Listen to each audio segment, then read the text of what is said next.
예, 안녕하세요. 저는 오산 양생의원 원장 정윤섭입니다.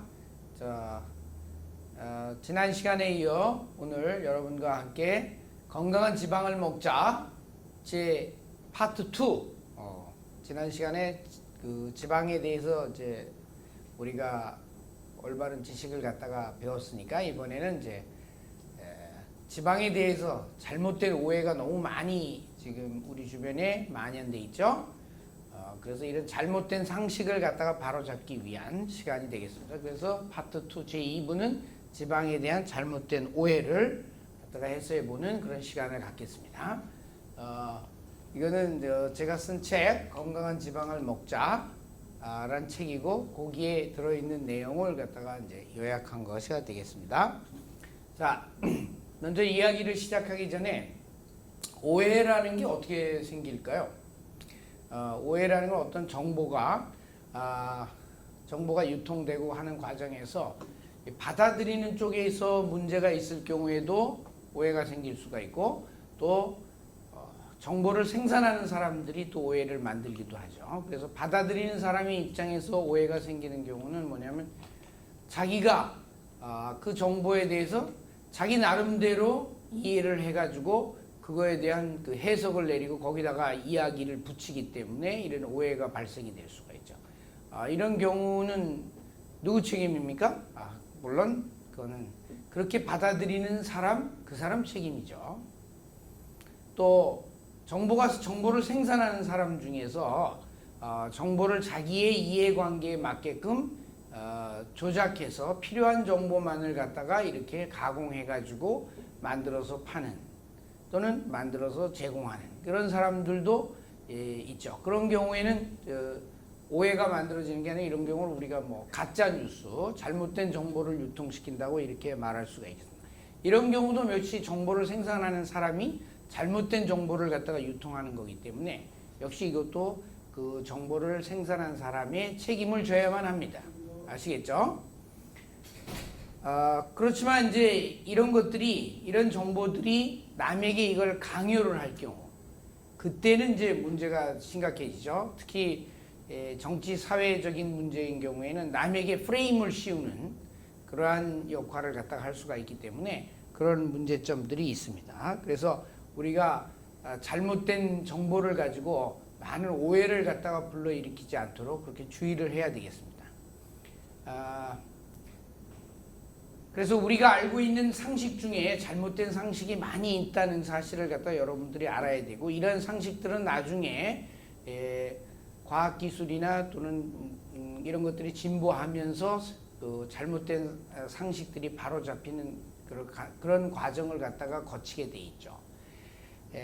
마찬가지입니다. 이 지방에 관련돼서도 그렇고 다른 뭐 여러 가지 문제성에 있어서 잘못된 그런 가설이 마치 당분간 진실인 것처럼 이렇게 인식이 될 수가 있고요. 또 어떤 경우에는 부분적인 현상이 전체를 갖다가 대변하는 그러한 경우도 발생할 수가 있겠습니다. 특히 이 사회과학은 사람들이 주체가 되고 있는 거기 때문에 사람이 다르고 생각이 다르기 때문에 여러 가지 각종 그 오해가 많이 생기는데요. 의료도 마찬가지입니다. 의료도 대상이 사람이기 때문에 사람이 모두 똑같지 않고 다 다르지 않습니까? 그러니까 그 사람이 다르기 때문에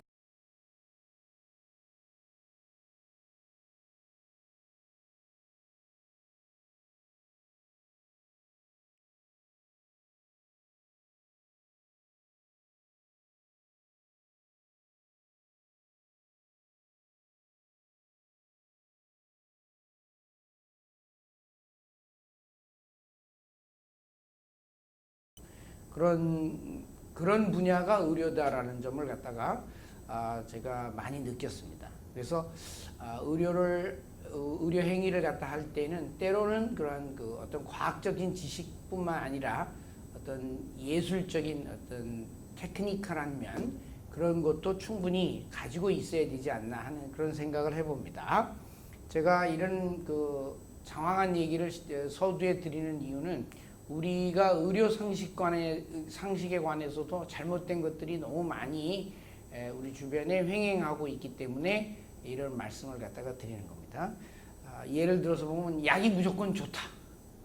또 방사선은 무조건 나쁘다. 또 세균은 모두 나쁜 것이다. 또 여기 지방에 대해서 지방은 나쁘다. 이렇게 말하는 이런 것들이 마치 잘못된 그 흑백 논리로 이렇게 규정돼 가지고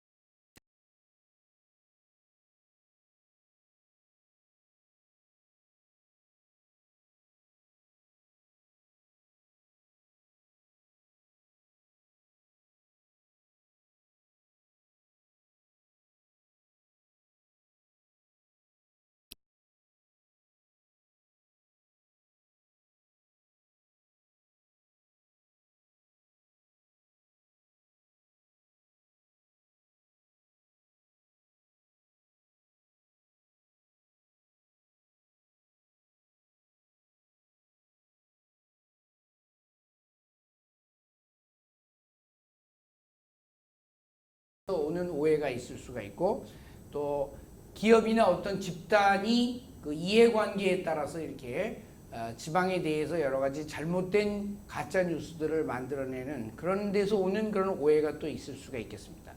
그리고 학문적으로는 이와 같이 좀 더 구체적으로 들어가서 중성지방, 즉 이거는 이제 포화지방도 포함하기죠. 그런 중성지방에 대한 오해, 콜레스테롤에 대한 오해, 그리고 케톤에 대한 오해가 있길래 이러한 오해들을 하나하나 짚어보면서 이걸 갖다가 바로잡아 드리는 그런 시간을 갖도록 하겠습니다. 자, 그럼 먼저 비만에 대한 오해를 먼저 짚어보겠습니다. 우리가 그 먹을 것이 부족하던 시절, 즉 생산량이 부족해가지고 늘 배를 고파해야 됐고 충분히 먹을 수 없었던 그런 시절에는 이 비만이라는 개념 자체가 없었던 시절이라고 할 수 있습니다. 더군다나 위생시설이 불량하고 늘 감염에 시달리고 뱃속에는 기생충이 많고 이러던 시절에서 위장관의 그 흡수력이 좋지 않으면 거의 생존하기 어려웠던 그런 시절이죠. 이런 시절에서는 비만이라는 개념이 아예 없던 시절이었다라고 이렇게 말할 수 있습니다. 그러다가 당연히 그랬기 때문에 이제 그 당시에는 어떤 그 위장관의 흡수력이 좋아가지고 살이 포동포동하게 잘 찌는 사람들, 이런 사람들이 당연히 우성으로 자리 잡을 수밖에 없었겠죠. 환경이 그랬으니까.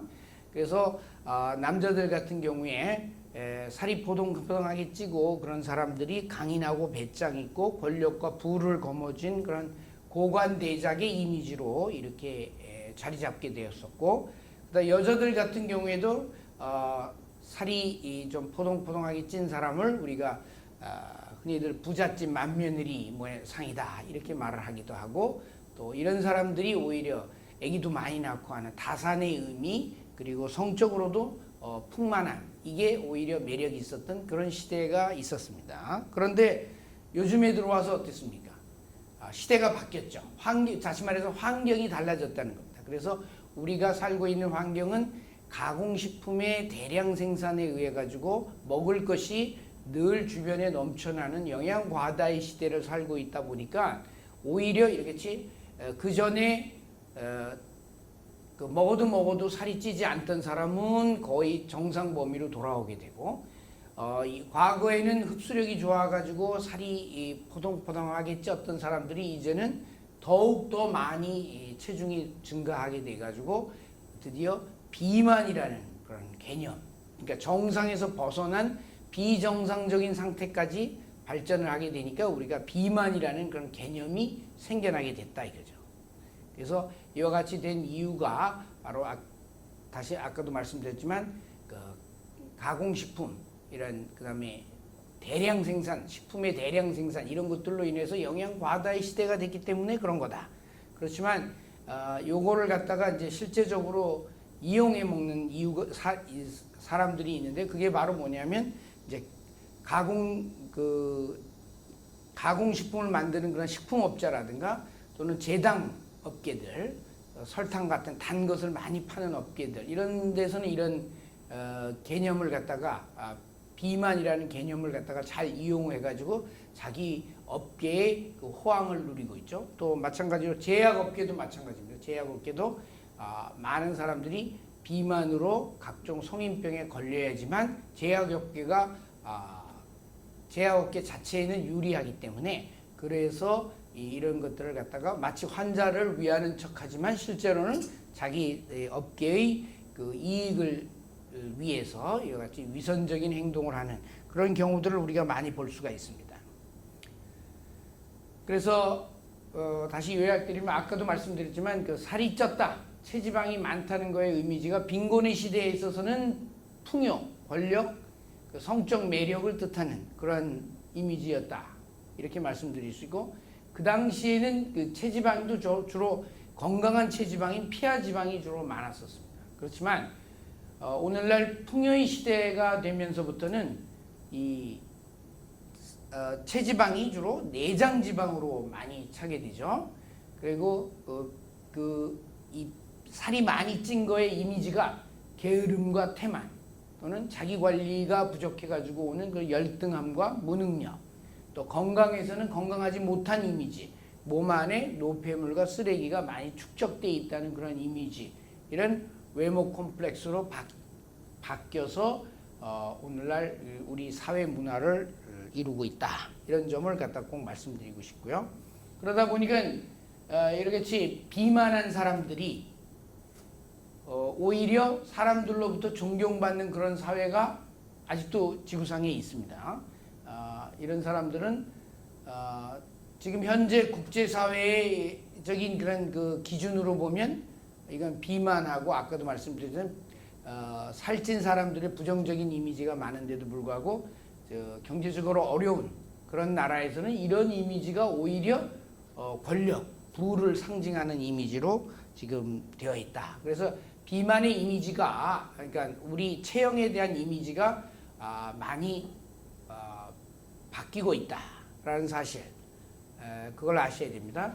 그래서 이런 옛날 그 모델들을 보면 과거에는 이렇게 풍만한 사람들, 체지방이 많은 사람들이 모델이었는데, 요즘은 저쪽에서 보시는 것처럼 바비 인형과 같이 거의 그냥 살이 없는 그런 사람들이 오히려 모델이 돼서 대중들이 원하는 그런 그 선망도, 그 다음에 인기, 그리고 대중들이 원하는 문화가 이렇게 달라지고 있다.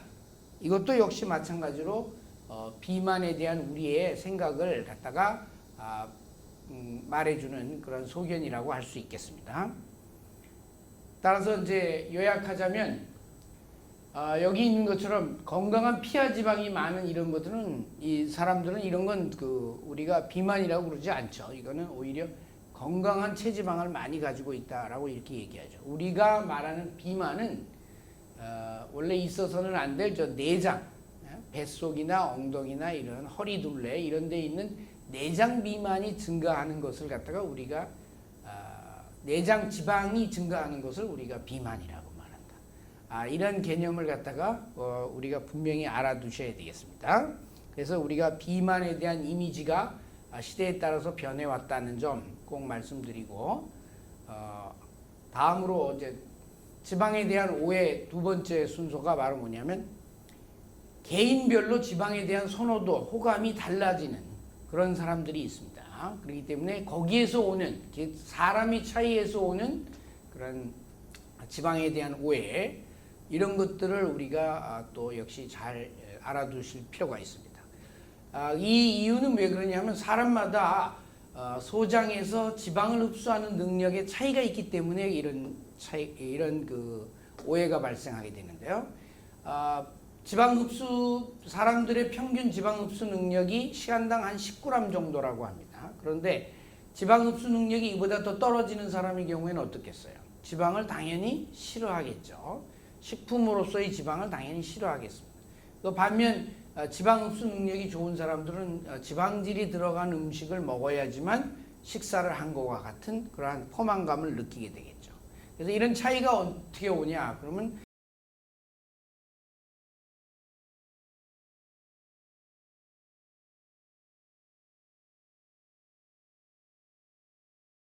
소화기관에 있어서의 발육의 정도에 따른 차이, 또 후천적으로 예를 들어서 위장관 감염을 앓았다든가 이러 같은 것에 의해서 소화 능력이 많이 약화된 경우, 또 수술을 받아가지고 위장을 절제했다든가 이런 것 등에 따라서 달라질 수 있겠죠. 그런 것들을 전부 종합해서 이제 그 사람이 가장 대사 효율을 갖다가 적절하게 만드는 게 어느 정도 수준이냐 이런 걸 갖다가 이제 표현하는 말이 기능적으로 우리가 대사 체질이라는 말을 갖다가 저는 쓰거든요. 그러니까 여러분들이 나중에 요거는 다시 말씀드릴 기회가 있겠습니다. 하여튼 그것도 있고, 또 젊었을 때는 단백질 지방을 잘 소화를 했었는데 나이 들어가면서 소화가 잘 안 돼가지고 지방을 자꾸 싫어하고 그 육류식품을 갖다가 싫어하시는 분들이 많이 늘어납니다. 그러니까 그만큼 지방 소화력이 떨어져서 그런 것이라고 할 수 있죠. 그런 거에 따라서 개인별로 이러같이 지방에 대한 호감도가 다르기 때문에 문제가 발생할 수가 있습니다. 그래서 그 극단적인 경우가 바로 지방을 극단적으로 싫어하는 사람들이 이제 주로 채식주의자가 되겠죠. 근데 채식주의자는 지방을 싫어하고 지방에 대해서 원래 실제보다도 과장되게 그게 혐오하는 그런 표현을 많이 사용하게 되는 이유가 바로 이런 이유 때문입니다. 그래서 그런 점들을 갖다 충분히 이해를 하셔야 되겠어요. 자, 여기 보시는 것처럼 사람이 다 똑같지가 않거든요. 이렇게처럼 키가 삐쩍 막 크고 마른 사람이 있고, 이렇게 땅딸막하면서도 다부진 사람도 있고, 그래서 이와 같은 체형이 다 다른 이유가 사람이 다르게 유전적인 그 프레임이 다르기 때문에 그렇습니다. 그래서 이와 같이 삐쩍 마른 사람은 우리가 체형적으로 외배엽 체형, 저쪽은 이제 땅딸막하고 다부진 사람은 우리가 내배엽 체형, 그 다음에 중간을 중배엽 체형이라고 이렇게 말하게 되는 이유가 그렇습니다. 그러면 이런 사람들이 대사 효율을 갖다가 가장 높이기 위해서는 어떤 식으로 대영양소, 탄수화물, 지방, 단백질을 먹는 것이 가장 대사 효율을 높일까? 이걸 기능적으로 연구한 것이 바로 이렇게 대사 체질입니다. 그래서 대사 체질을 저는 이제 매우 중요시하고 있는데, 그래서 환자들 중에서 그 사람의 대사 효율을 가장 높이기 위해서는 탄수화물을 주로 먹어야지만 그 다음에 대사 효율이 맞춰지는 사람이 있고, 반대로 단백질과 지방을 많이 먹어야지만 대사 효율이 맞춰지는 그런 사람이 있습니다. 또 그 중간에 중간형도 있고, 그래서 이것이 하나의 그 스펙트럼을 형성을 하고 있기 때문에 그 사람이 그러니까 여러분들 지금 계시죠? 여러분 내가 어느 쪽에 위치하고 이 스펙트럼 상에 어느 쪽에 위치하고 있는지를 갖다가 여러분들이 잘 알아두셔가지고 그에 맞는 그러한 대영양소 비율로 식사를 하게 되면 대사 효율이 극대화될 수 있다.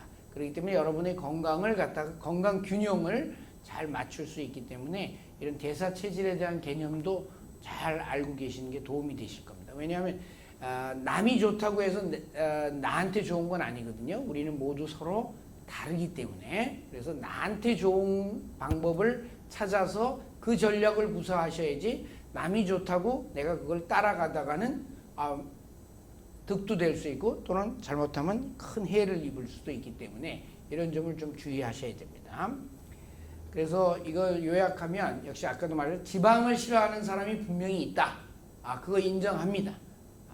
그런데 그 사람이 지방을 소화하는 걸 싫어하는 이유가 자신이 지방을 소화하는 능력이 약하기 때문에 싫어하는 것이지, 지방 자체를 싫어하는 건 지방 자체에 문제가 있어서 그런 건 아니다라는 점, 이런 점을 잘 이해하셔야 돼요. 그래서 제발 남 탓, 지방 탓을 하시면 안 됩니다. 자기 탓을 해야 됩니다. 무슨 말인지 아시죠? 여기 남녀가 있다고, 이 두 남녀가 있는데 서로 싫어할 때는 뭐 때문에 싫어하는 거예요? 상대방이 문제가 있어서가 아니라 나한테 문제가 있어서다라는 점을 갖다가 꼭 이해하셔야 됩니다. 그래서 마찬가지로 지방에서도 여러분, 지방을 싫어하시는 분은 지방에 문제가 있어서가 아니라 내가 지방을 제대로 소화할 수 없기 때문에 문제가 있다는 점, 그 점을 꼭 기억해 주시기 바랍니다.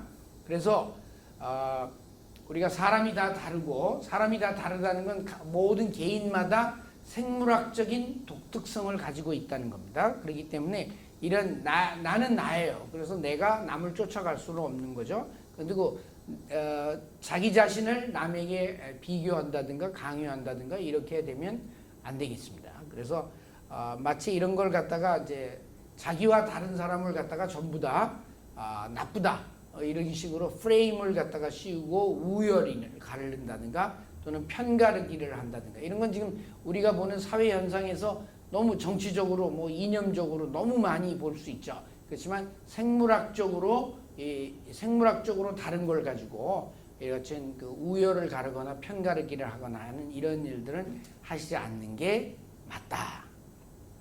이렇게 말씀드리고 싶고요.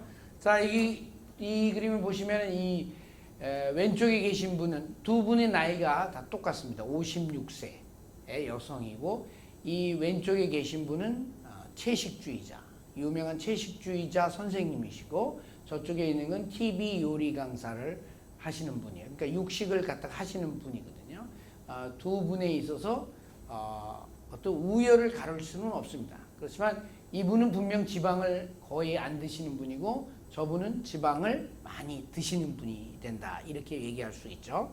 자, 그러다 보니까 지방을 안 드시는 분게 되면 어떤 현상이 생기냐면 자기가 어떤 자기 철학이나 어떤 이념이나 자기 몸 때문에 이런 길을 갖다 걸어왔다라고 이렇게 말씀드릴 수 있는데 그렇게 되다 보니까 이분은 피부가 많이 노화가 돼 있죠. 주름이 많고 저쪽은 피부가 팽팽하고요. 그러니까 여러분들이 보시기에 어느 쪽으로 이렇게 나이 먹기 싶으십니까? 이런 쪽으로 나이 먹고 싶으십니까? 아니면 저쪽으로 나이 먹고 싶으십니까? 이게 여러분들이 결정하셔야 되는데 그래서 지방을 너무 적게 먹으면 우리가 이렇게 피부 노화가 빨리 오게 된다는 사실 꼭 기억해 주셔야 돼요. 왜? 포화지방산, 오메가3 채식주의자들은 포화지방산, 오메가3 지방산이 늘 부족하거든요. 그래서 그것 때문에 이같이 피부 아까 보신 것처럼 피부 노화가 빨리 오게 되고 또 채식주의자들은 그 피부 피하 지방층에서 그 골격을 유지하는 그 콜라겐 이런 것들, 젤라틴 이런 것들의 섭취가 많이 부족하기 때문에 피부 탄력을 많이 잃기 쉽고 또 채식주의자들은 아무래도 지방보다는 당분을 많이 섭취하다 보니까 당화 노폐물이라고 그러죠. 그런 것들이 많이 증가하기 때문에 염증에 의해서 이런 콜라겐들이 많이 일찍 파괴가 되고 손상을 입기 때문에 이렇게 피부 주름이 많이 늘어난다는 사실. 이런 것들을 갖다가 꼭 여러분도 참고적으로 알아두셨으면 좋겠습니다. 그리고 지방이 굉장히 이 뇌 신경 조직에 굉장히 중요한 역할을 하거든요. 그런데 정신 건강이 아주 나쁜 사람들 보시면 알겠지만 그분들은 거의 지방을 먹는 걸 싫어합니다. 정신분열증 환자, 우울증 환자, 예를 들어서 알츠하이머나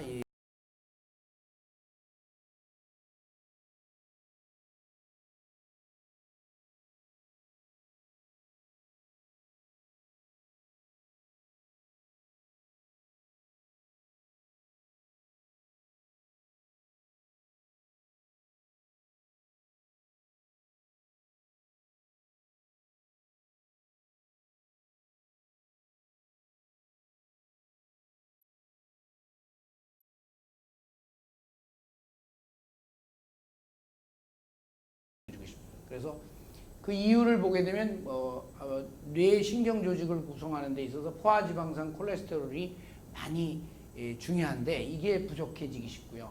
또 적절한 아미노산 섭취가 부족해지면 각종 신경전달 물질의 불균형을 맞이하기 쉽고 또 비타민 B12, B6 이런 것들은 주로 육류에 많은 것들인데 이런 것들의 부족으로 인해 가지고 우울해지기 쉽고 그리고 상대적으로 곡물을 많이 먹다 보니까 곡물 속의 렉틴 성분으로 인해 가지고 면역학적인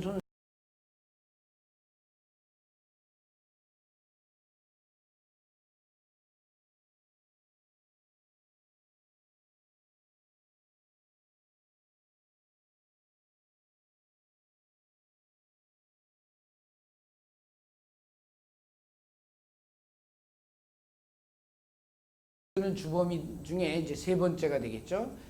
그게 뭐냐면 이제 지방에 대해서 가짜 뉴스를 생산하는 사람들이 있습니다.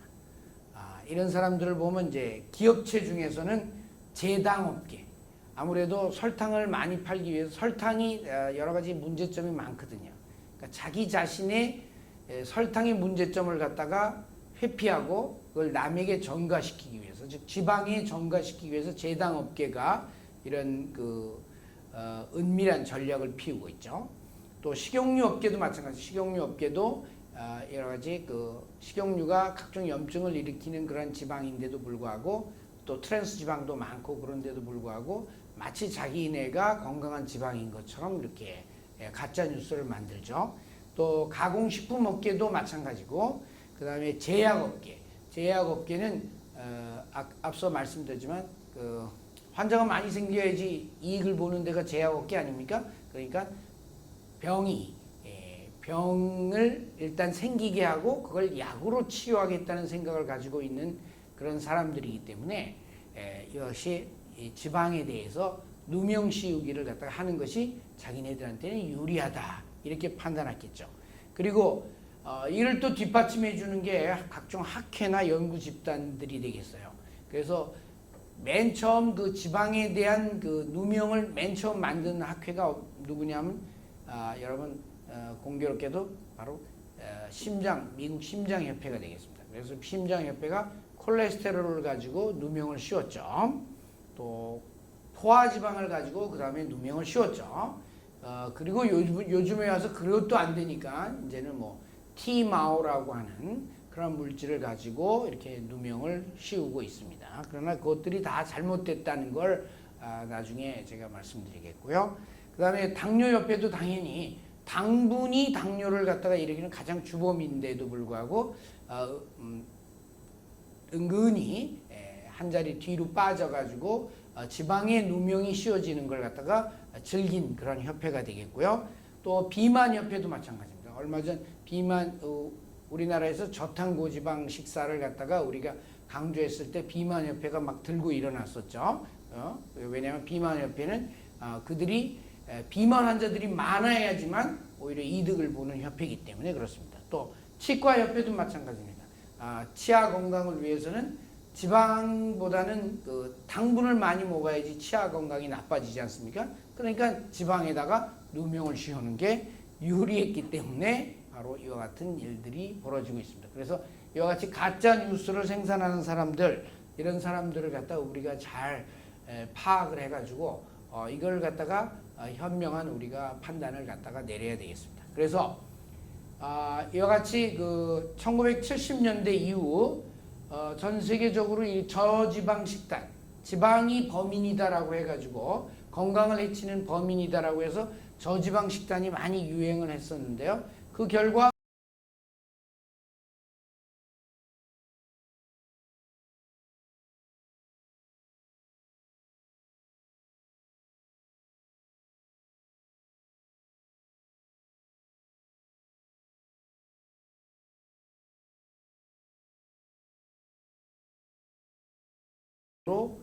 인류 건강에 큰 해를 끼쳐왔다는 점, 그래서 이런 점을 갖다가 우리가 꼭 지적해 두고 싶습니다. 그래서 저는 이런 저지방 식단의 유행을 보면서 제 나름대로 느낀 게 바로 이겁니다. 우리 인류가 지방을 혐오하면 멸종하게 된다라는 그러한 제가 교훈을 얻었습니다. 그래서 여러분들한테 꼭 이 말을 갖다가 해드리고 싶어요.